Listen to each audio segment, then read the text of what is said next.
enough, it is in the Synoptic Gospel of Matthew and Mark that the story is told. In Matthew, it's in chapter 9. And Mark, since Mark follows Matthew, let's read Matthew first. Chapter 9, he entered the ship, passed over, and came into his own city, which is Capernaum. And behold, they brought to him a man sick of the palsy, lying on a bed. And Jesus, seeing their faith, said unto the sick of the palsy, Son, be of good cheer, thy sins be forgiven thee. Now notice he didn't say seeing his faith, but seeing their faith, which means whoever was carrying him was carrying him with similar faith. That means you got to have people around you who have some kind of faith when they're dealing with you, particularly if they're carrying you. Now, if we're going to get healed and you don't believe he'll heal me, then you'll stop by the wayside. Because I can't get over there myself. I need you to get over there. But I don't need you coming over there doubting. I need you believing too. And behold, certain of the scribes said within themselves, the man blasphemeth. Jesus, knowing their thoughts, wherefore think ye evil in your hearts? For whether is easier to say, thy sins be forgiven thee, or to say, arise and walk? But that ye may know that the Son of God hath power on earth to forgive sins. Then saith he to the sick of the palsy, Rise, take up thy bed, and go into thine house. And he arose and departed to his house. Now in Mark chapter 2, he is a little bit more detailed. And again he entered into Capernaum after some days, and it was noised that he was in the house. Interestingly enough, that somebody followed him enough to know where he was and spread it around. It was a noise. It's interesting that in any field you're a part of, somebody should recognize you within the concept of that field. You shouldn't go unnoticed. Tell your neighbor, I'm too gifted to go unnoticed. Now the question is, what is your gift? That's a whole nother.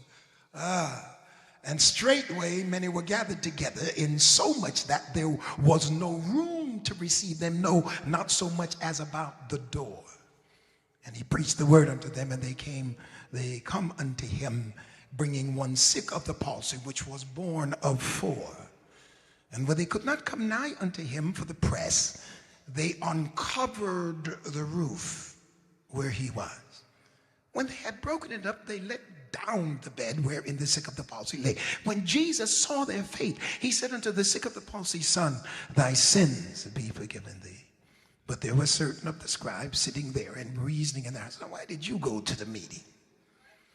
It's really sad that the most negative folk that go to the meeting, they get seats.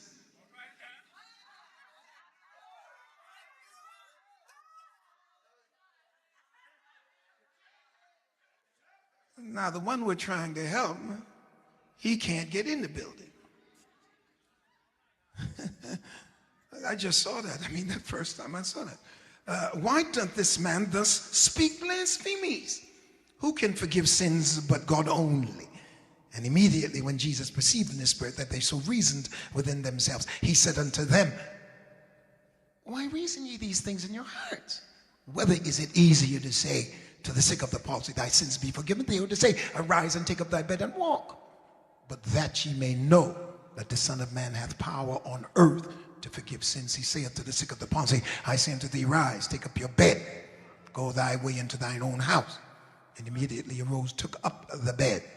Now they carried him on the bed, now he took up the bed and went forth before them all, in so much that they were all amazed and glorified God, saying, we never saw it on this fashion.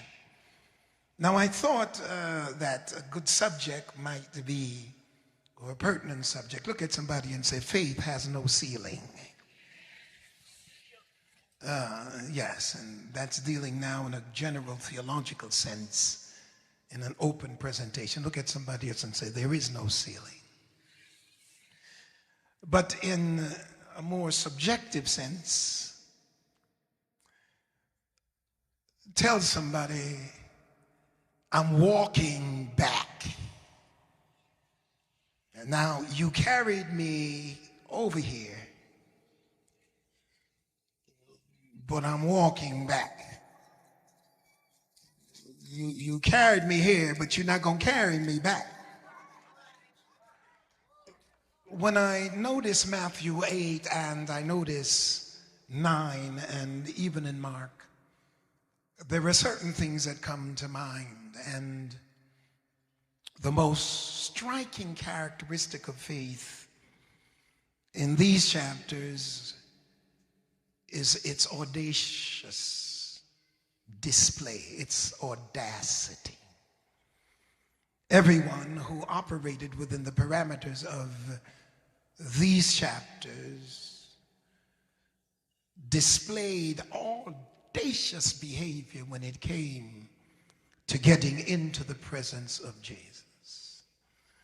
If you check through Matthew 8, 9, and into Mark, you will find that a variety of different people with a variety of different sicknesses and needs operated in an audacious way when it came to seeking to get into the presence of the Lord. You will notice in chapter 9, you will notice the father of the dead girl, the bleeding woman, the blind men. And in this particular text, what we might call the house crashers. And it seems as if they just have this adamant drive to get into the presence of the Lord. It is noteworthy that they didn't just wait until he got in the synagogue, but wherever he was, whether on the street or whether in somebody's house, maybe his own house, wherever he was, somebody was determined to get into his presence. I will suggest to you that if you're waiting to get into his presence at a 7 a.m. service or an 8 a.m. service or an 11 o'clock service and then at 6 and wait till Wednesday at Bible class, then I think that most of your life will be without his presence.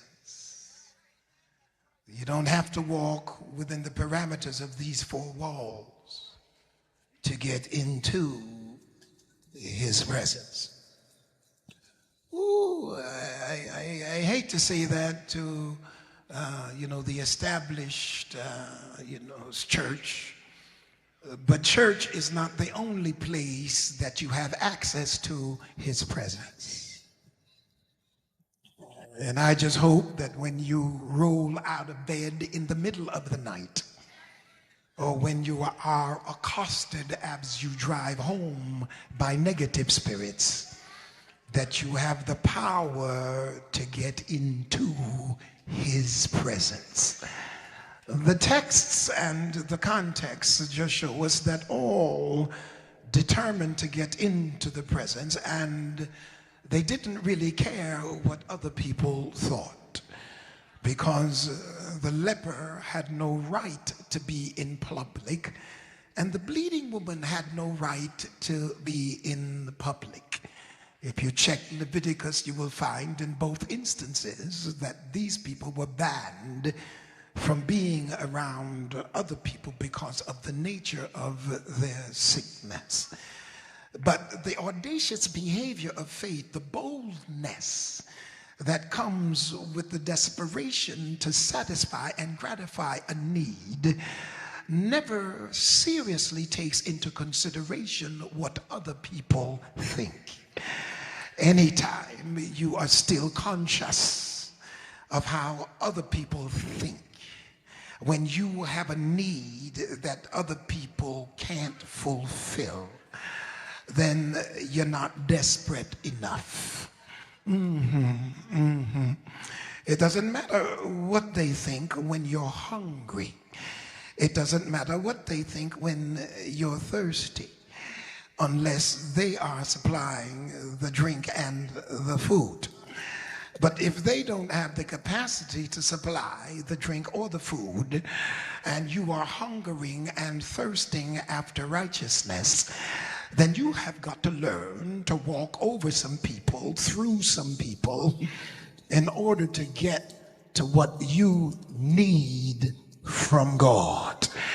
The important matter then is not what other people think is possible, because many times you're dealing with people who have no desperation like you do, and they have a tendency to be smug and sit and judge you because you want to hurry up and get in his presence. And they have a tendency, as the scribes, to sit in a seat, not needing anything but to pass a judgment, not needing anything but self-aggrandizement, not needing anything but to be pat on their back, while you're not looking for anything but a move of God in your spirit.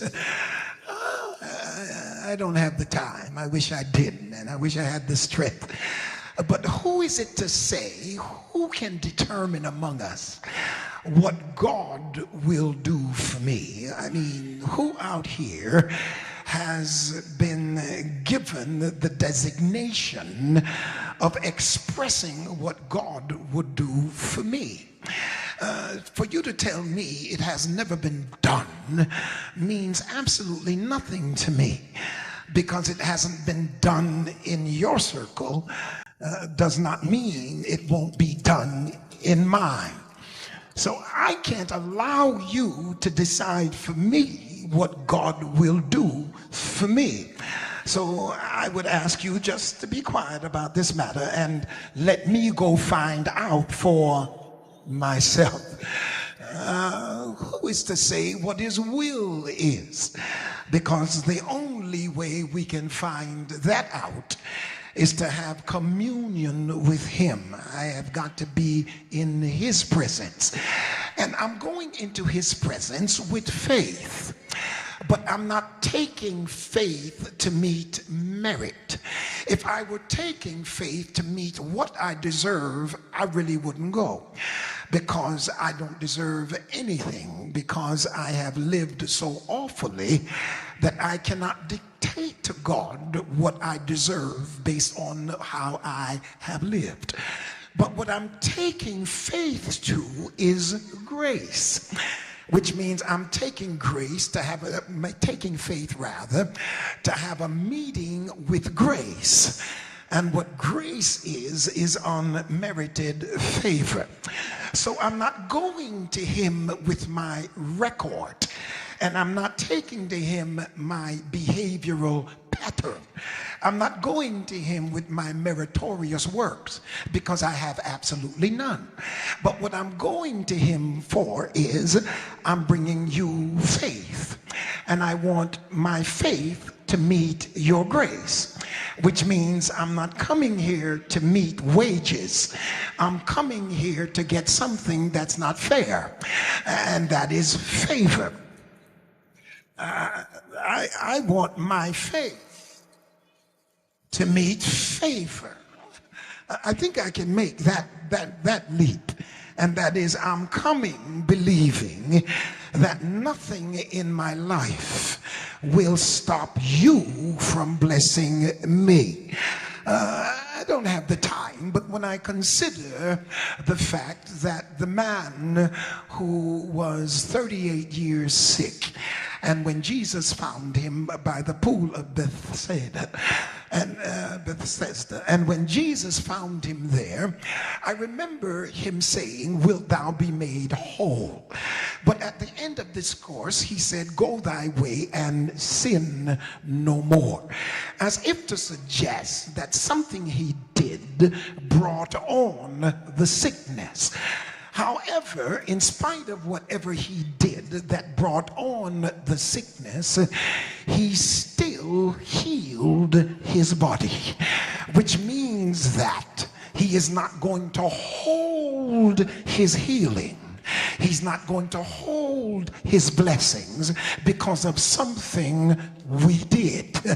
Because if he were going to hold his blessings because of something we did, then none of us would ever receive a blessing from the Lord. I have to dwell here for a minute.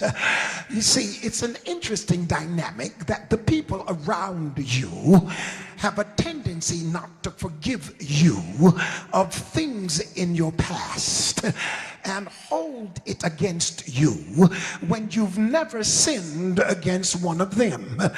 The one who we sin against is willing and able and quickly to forget the things we have done in order to bless us in our desperation and take us to a level that pleases him.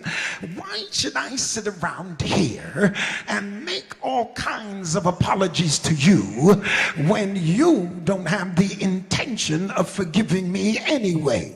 What I need to do is bypass you and go to the source of forgiveness and pour my heart out to him. In his prayers and in his presence, prayers are answered. In his presence, power is released. Joy is restored. My deepest need is satisfied if I can just get in his presence. If I can just call on his name until something moves in the heavenlies. Now this is gospel. Yeah, this is gospel. Gospel is faith. Gospel faith now rather is a prayer. And prayer redefined is simply faith bringing need to God. Why do you pray if you have no need? And I'm finding out, as one writer said, that need, a real life problem. I think it's Paul Tillich that says that need is not faith, does not operate in abstract. You have to have a need. And for those of us who think we have no needs, we're sitting in the building and somehow we got a seat and we're judging everything and everybody because we feel like we're all that much. Can I preach like I feel it? There are members in this church who are in the limelight. They're always on TV. So whenever anything happens in their life, the cameras are there and somebody brings it up and puts it in the national light. But we have some members who don't have the TV in their face and they do the same things. Now, those who do the same things without the lights sit around in the church and make judgments of those who are in the lights. But the Lord doesn't have a difference between those who are in the lights and those who are not in the lights. He's only concerned about who will come out of the light or who will come out of the darkness looking for him. And if you come out looking for him, he'll shut everybody's mouth and give you the blessing that you came to get. Oh, I feel like shouting here. Just touch somebody real gently and tell them, you can't stop my blessing. Say what you want about your theology. This man blasphemeth. Who are you to say what he did? He's got the power to forgive sins. And if he's got that kind of power, he is God himself. I feel it here. I'm not going to keep you too much longer. Bruner says this, and I quote, he says, "This does not mean that we cannot come to Jesus unless we are hurting. But it does mean that we do not have to feel over problems are obstacles to prayer. We don't feel that our problems are obstacles to prayer. We can come with all of our problems." You see, many times it just messes with our minds because people have made us feel as you've got to be guiltless in order to come to the Lord, and that the only way you can get something from him is if you're totally and completely right. But I'm looking here at folk who didn't go to church because the leper couldn't and shouldn't be in anybody's company. The centurion was not allowed in the synagogue, and the bleeding woman shouldn't be anywhere close to church people. And then the cowards, the poor disciples, Lord have mercy, I call them the cowards, they should have been banned. And the demoniacs came and insulted Jesus, and yet still the farthest from the church receives the blessing from the Lord because they didn't come with their records. They didn't come with how they were dressed. They didn't come with their hairstyles and their toes in and their toes out. They didn't come with a whole lot of rules. It's real simple. You have what I got, and I believe you'll give it to me. And I've come to find out, am I right or am I wrong? That's why the leper said to Jesus, "If thou wilt, thou canst make me whole." I feel like preaching, Pat. I'm almost there. Give somebody a high five and say, "Neighbor, I'm not leaving without mine." In the 5 miracles of grace, something special is done. Professor Dale Bruner, he grades the faith, and that's the 5 miracles of faith. He says the leper's faith is an A, because first of all, it's personal, it's modest, and yet still it's confident. Because he says, if you want to, you can make me whole. He judges the despicableness, if that's such a word, of his condition, and he simply says that because of the adversity of his condition and because he's not allowed into the public, he can come to Jesus with confidence, yet he's modest, because he's saying, if thou wilt, thou canst. If you don't do it, I'm still convinced that you can. I'm just hoping that you will.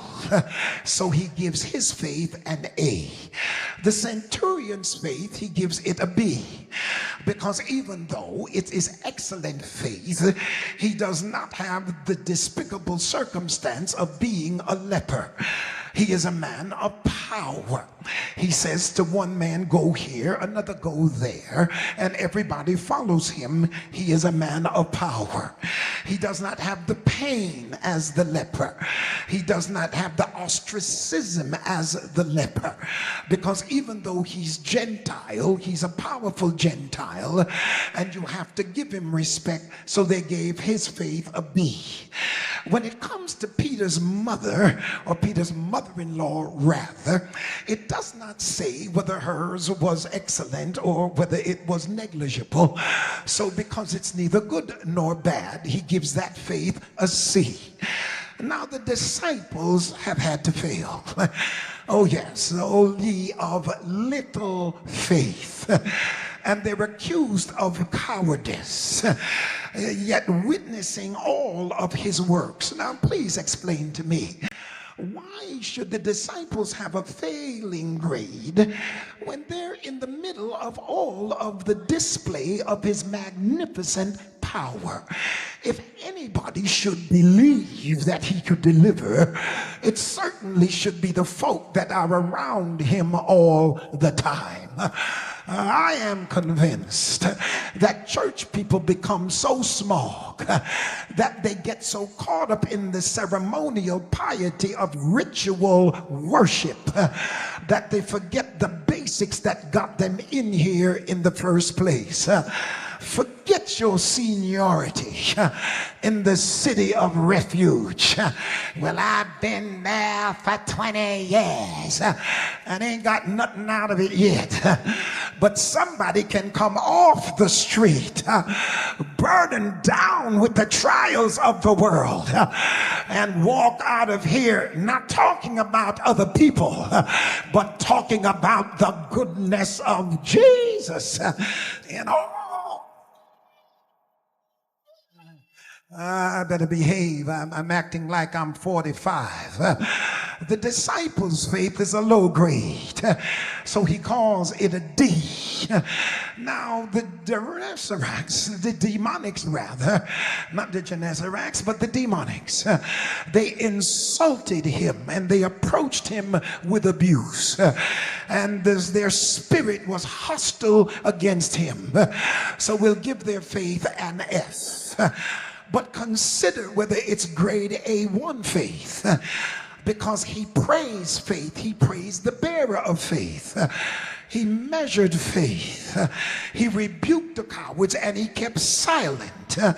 He ignored the insult, but whatever condition it was, he still delivered the healing. I just come to tell you, just come. Don't let anybody tell you how to come.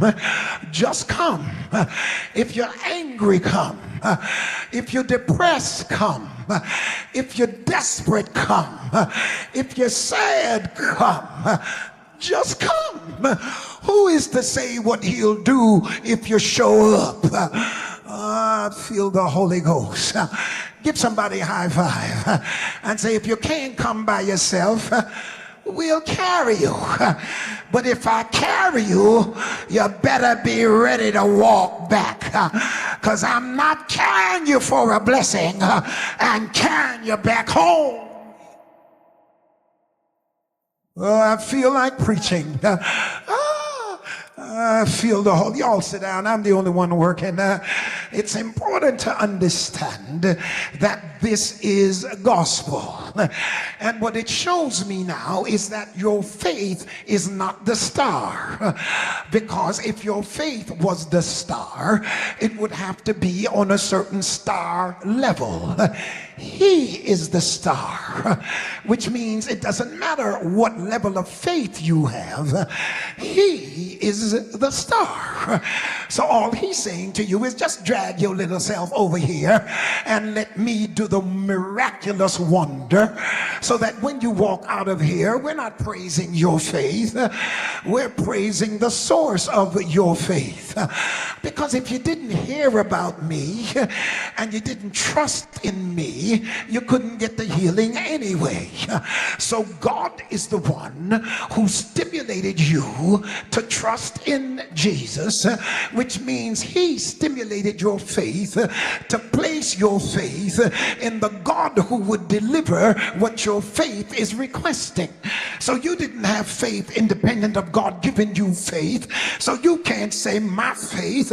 He can say your faith, because he gave you the idiosyncratic faith to get you what he wanted to give you in the first place. And he must have wanted to give it to you, because when you didn't measure up with the faith, he still gave it to you. I feel here. That's why he says faith as a grain of mustard seed. Oh God, can I preach just a minute? That's why you got to walk away from legalistic preaching. And I'm convinced that most faith preachers are looking for some money.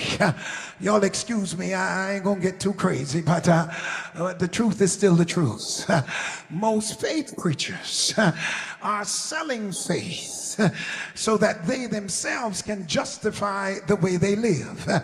That's why everybody's trying to get everybody else's faith. But your faith is idiosyncratic to you. It's like a fingerprint. You can't take my fingerprint and get your blessings. You've got to have your own fingerprint. So we have books out, 7 ways to get a blessing from God. And somebody's going to tell you 7 ways to get a blessing from God. And all of us buy the book. Now that's their conceptualization of how God operated in their life. That does not mean he's going to operate the same way in your life, because faith is as idiosyncratic as a retina scan. When God looks at you, he looks at what you bring to the table, and you can't superimpose what somebody else brings to the table, because he's looking through all of the nebulous clouds and he's looking at the reality of who you are. Creflo Dollar's faith can't work for me. He can write money cometh on his check, but that don't mean I have to write money cometh on mine. Jake's faith, my good friend, does not work for me. How he operates within the parameters of his spiritual revelatory experience with God is not mine. He and I are 2 different creatures, and yet still God works for him in the way he believes God, and God works for me in the way I believe God. I'm not envious of how God works for him, and he's not envious about how God works for me, because God works for each one of us according to our faith. So don't tell me I need big faith, and don't tell me I need to buy your book about faith. Give somebody a high five and say, neighbor, I have my own book about faith. That's why I'm still here, clothed in my right mind. Where were you when I was losing my mind? Where were you when I couldn't get up in the morning? But my faith in God has brought me to this place. I'll preach the rest of it another time. Give somebody a high five and say, if you're going with me, help me to get the blessing. When I go to the text, I'm so happy that I found something out. You gotta have folk carrying you who believe like you believe. We're on the way to Jesus, and I'm carrying you for your sake. I'm all right, but I want you to be blessed.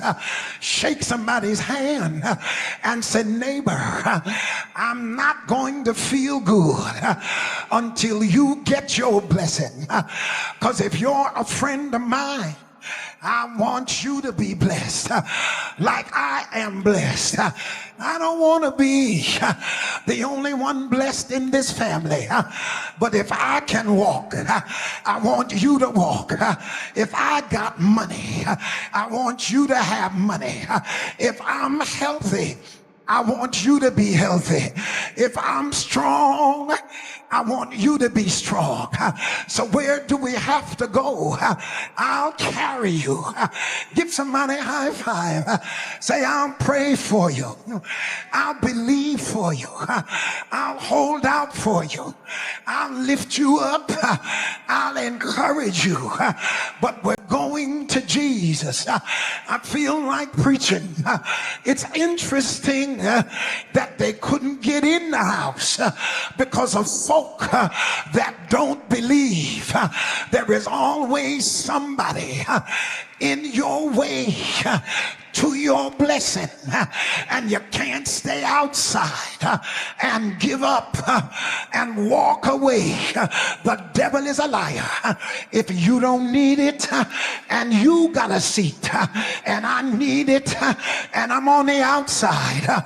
Get ready, because I'm going to break the house apart, because I'm coming in, and I'm going to move the ceiling.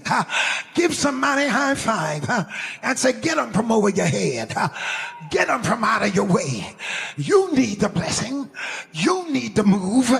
Get it. Get it. Get it. And I come to tell you, they broke the roof up, and Jesus didn't mention it because they decided, I'm not carrying you home, but I'm walking back. Feel the Holy Ghost. Shake somebody's hand like you won't shake it off. Said, I came in weak, but I'm walking back. I came in sad, but I'm walking back. I came in on weakness, but I'm going back on strength. I feel the power of the living God. When I left home, I was laid out. When I get back home, I'll be carrying the bed. That same bed that was carrying me, I will be carrying the same bed. I'm healed.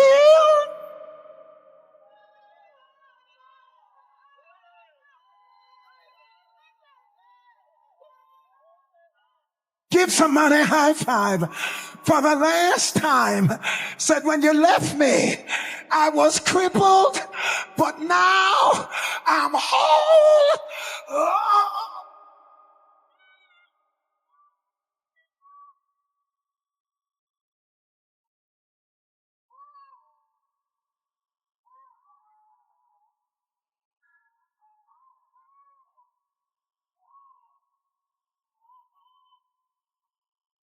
I'm walking back. Touch 3 people and say, neighbor, neighbor, neighbor, neighbor, I'm walking back. I'm walking back. I got my joy back. I got my peace back. Whatever I was lacking when I came in, I'm going back with it.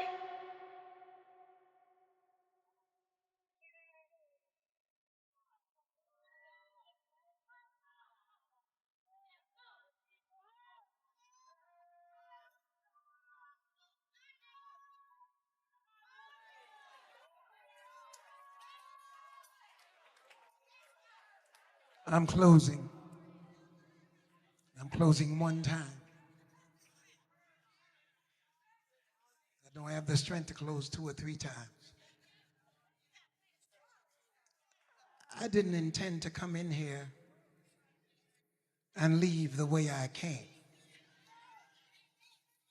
And that's why this message is a follow-up to last week's message of what are you looking for? What are you looking for? And put them in a trilogy, because I'm going with one more next week. That is another step from this one. What are you looking for? If you're not looking for much,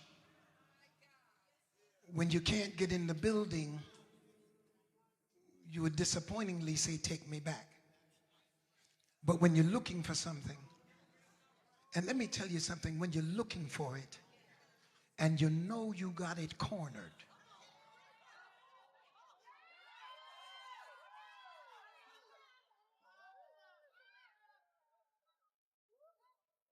you don't give up when you know you got it cornered.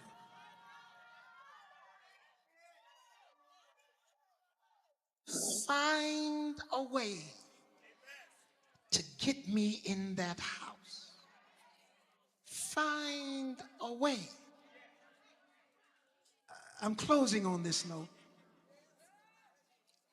And as I was studying this, I discovered something. That the place of desperation and intensity to succeed is the same place where it's easy to give up.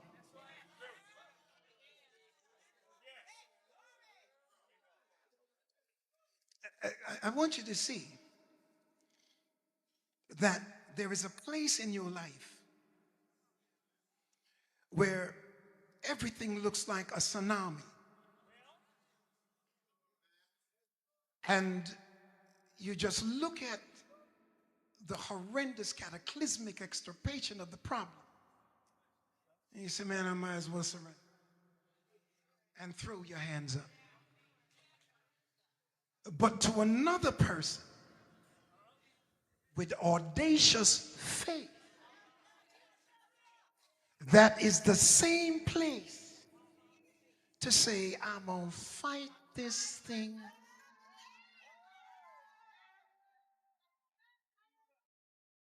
until I get the victory. It's the same place where your back's against the wall and you could surrender. But oh, what a difference when your back is against the wall and you come out fighting. Because I'm not going back on this bed. Give somebody a high five and say, I'll carry you, but I'm only going to carry you one way. Just one way.